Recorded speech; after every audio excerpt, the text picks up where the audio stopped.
Halo rekan-rekan semuanya, kembali lagi bersama saya. Kali ini saya akan melanjutkan pembahasan terkhusus mengenai Pi Network yang terbaru lagi ya. Oke rekan-rekan, di sini ada informasi yang saya rasa harus saya sampaikan kepada para pionir-pionir semuanya di seluruh dunia dan juga pionir-pionir semuanya di Indonesia ya.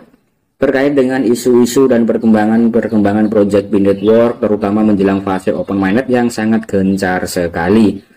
Oke rekan-rekan, dan di sini ada informasi tentang klarifikasi daripada Bapak Gary Sambuaga selaku Wakil Menteri Perdagangan Republik Indonesia ya, yang beberapa waktu yang lalu informasinya sempat viral dan bahkan sempat menjadi bahan perbincangan di seluruh pionir ya, terutama di Indonesia, tentang Wakil Menteri Perdagangan yang memberikan semacam wawancara ya, yang di situ mengulas tentang proyek-proyek Pi Network dan juga Pi Network yang sudah bisa digunakan di luar negeri ya.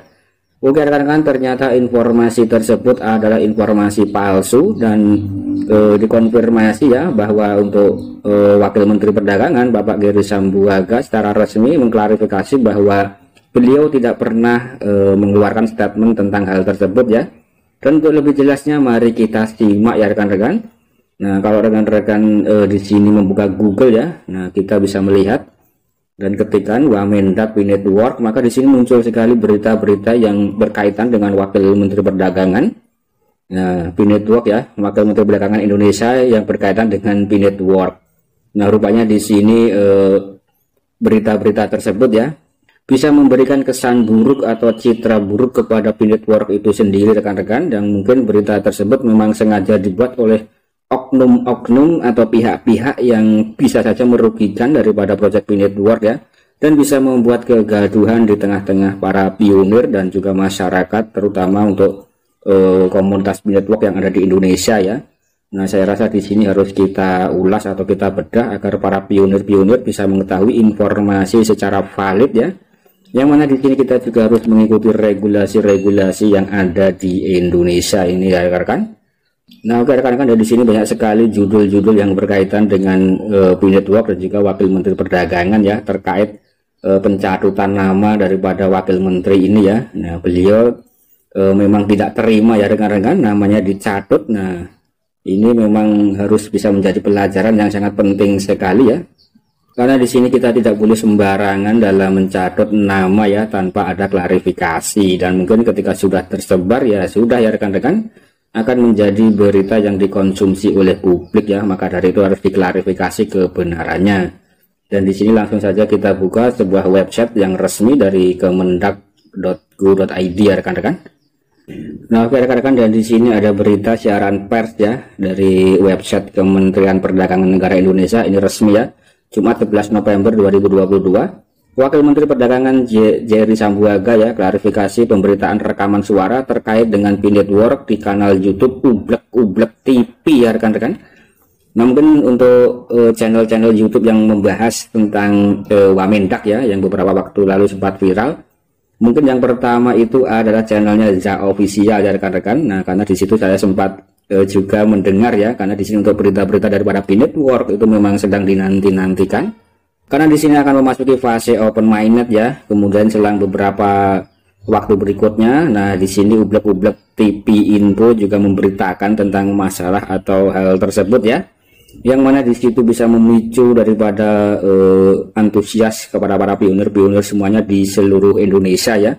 Dan bahkan juga sempat kalau saya pribadi rekan-rekan, saya sempat mengambil informasi ini berdasarkan sebuah situs website ya, yang mana ada di jakartainsider.id.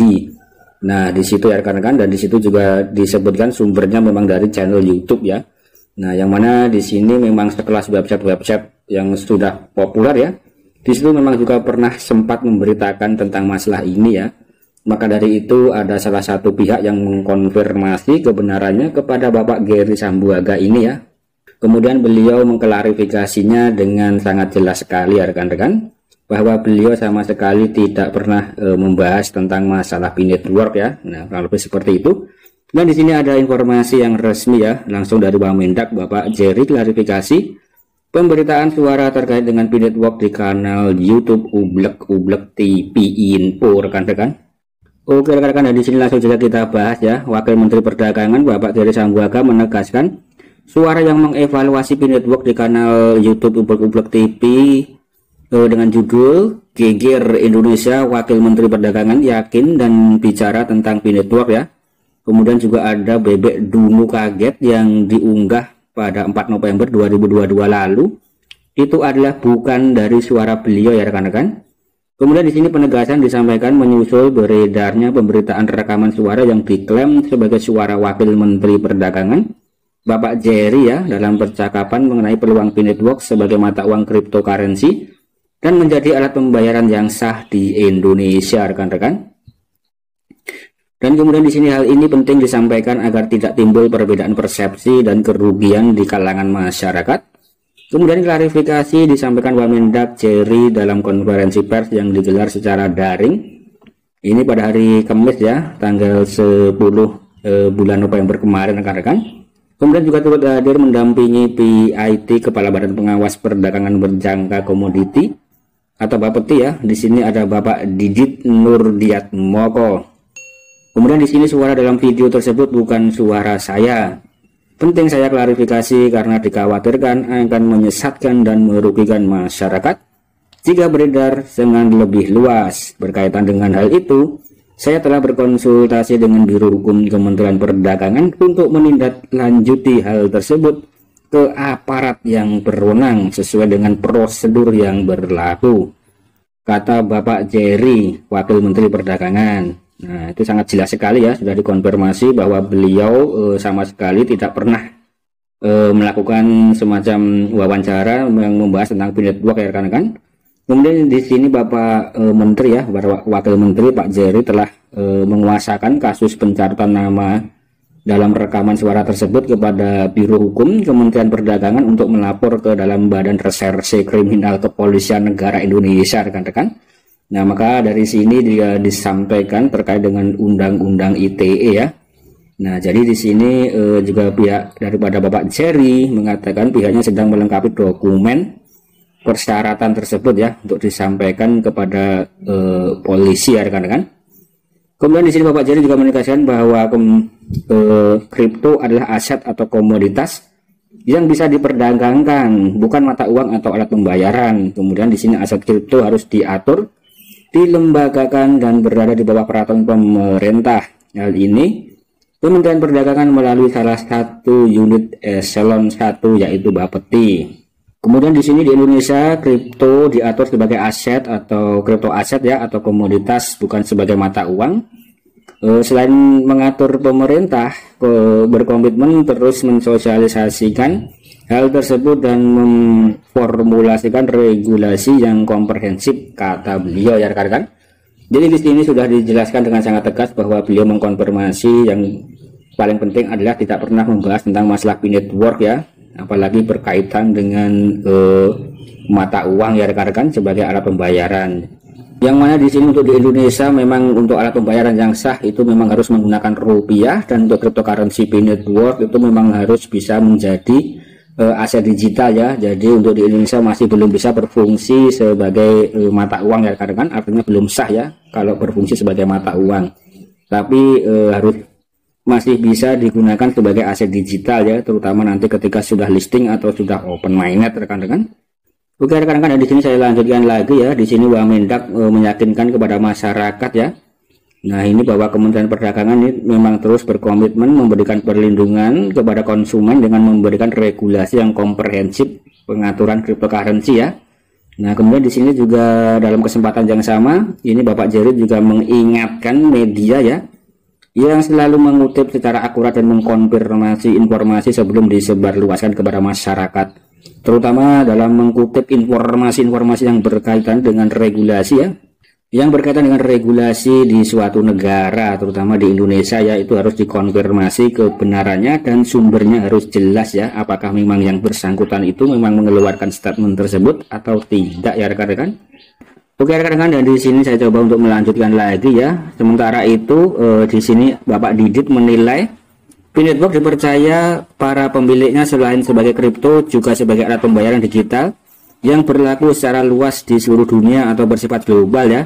Kemudian P-Network yang diluncurkan pada awal 2019 tersebut beberapa kali menjanjikan kepada anggotanya untuk meluncurkan koin Pi ke dalam mainnet atau open mainnet ya, atau agar bisa terdaftar di bursa cryptocurrency dan bisa ditukarkan dengan aset kripto yang lainnya ya rekan-rekan.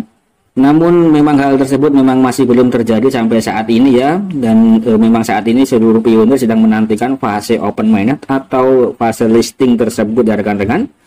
Nah ini sangat jelas sekali ya apa yang disampaikan oleh Bapak Wakil Menteri Perdagangan dan juga Bapak dari Bapepti ya rekan-rekan. Nah rekan-rekan, dan di sini juga ada informasi yang bersifat penegasan dan juga penekanan ya, agar masyarakat perlu berhati-hati dan Pinetwork terdaftar sebagai aset. Pinetwork tidak terdaftar sebagai aset kripto yang diperdagangkan di Indonesia sampai saat ini. Jadi harap berhati-hati dengan iming-iming janji-janji terkait dengan Pinetwork. Kali ini berdasarkan identifikasi ya, dan kemudian Pinetwork menggunakan skema member get member untuk menarik anggota atau menggunakan sistem referral ya rekan-rekan.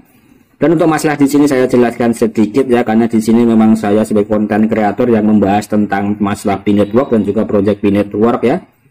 Karena memang setahu saya ya rekan-rekan, untuk project Pinetwork di sini memang masih belum melakukan listing atau open mainnet.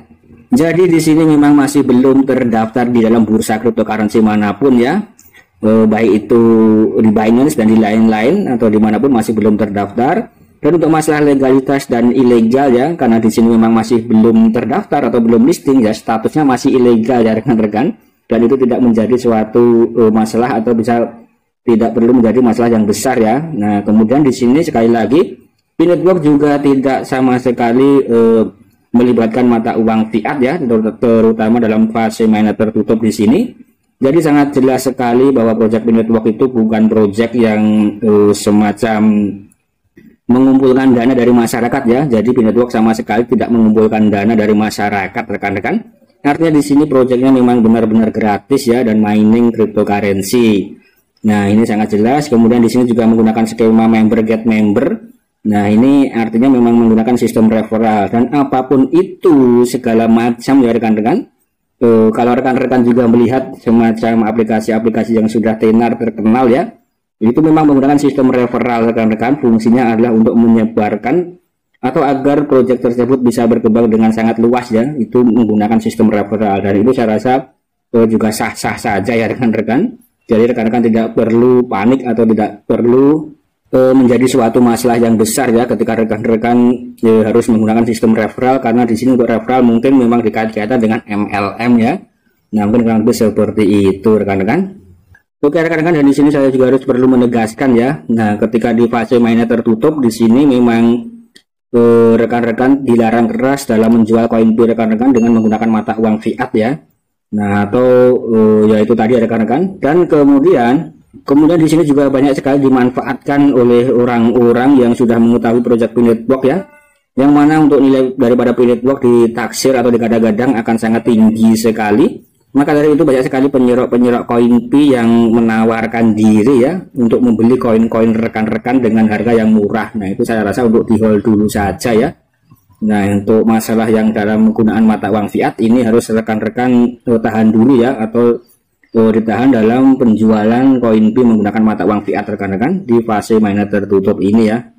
Kemudian jika ada pihak-pihak yang menawarkan diri atau berupaya untuk meminta uang kepada rekan-rekan pionir semua yang mengatasnamakan Pinetwork, itu bisa dipastikan hoax ya rekan-rekan.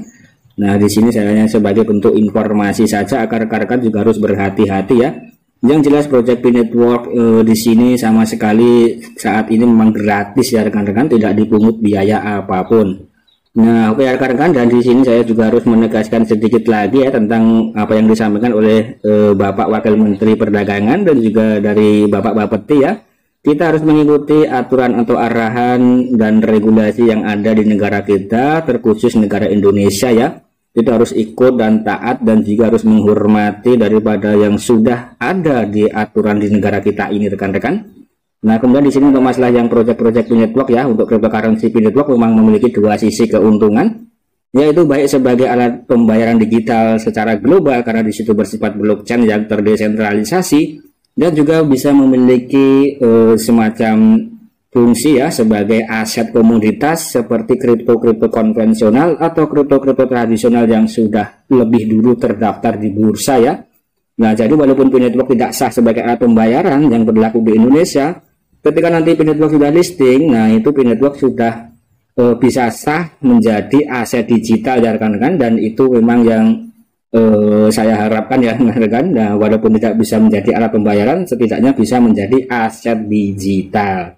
Nah, siapa tahu dengan project Pi Network yang sudah berkembang di seluruh dunia, kita juga bisa menikmati cuan atau keuntungannya ya, sama halnya dengan Bitcoin dalam beberapa tahun yang lalu ya rekan-rekan. Oke rekan-rekan, saya selesaikan dulu konten dari saya ya, karena ini memang sangat penting sekali, jadi memang harus saya sampaikan. Dan untuk rekan-rekan semuanya, jika memiliki saran, pendapat, atau masukan apapun itu ya, silahkan tulis komentar rekan-rekan dalam kolom komentar ya rekan-rekan. Karena di sini kita sama-sama sharing, sama-sama belajar ya. Jadi memang kita harus bisa menerima semuanya dari berbagai pihak ya, jadi bukan dari satu pihak saja ya rekan-rekan. Dan kalaupun saya ada salah, ada kesalahan, ada apapun itu ya, itu bisa rekan-rekan diingatkan ya, agar kita bisa sama-sama belajar ya rekan-rekan. Karena di sini memang kita fokusnya memang untuk mencari cuan ya, atau mencari keuntungan dengan cara yang gratis ya rekan-rekan. Nah, kurang lebih seperti itu, dan juga tanpa adanya tipu-tipu, dan yang penting kita ikut regulasi rekan-rekan. Nah, kurang lebih seperti itu ya. Nah, rekan-rekan, jika rekan-rekan suka dengan konten ini, silahkan klik tombol like-nya. Jika rekan-rekan memiliki saran pendapat, silahkan tulis dalam kolom komentar, dan jangan lupa diklik tombol subscribe-nya. Terima kasih.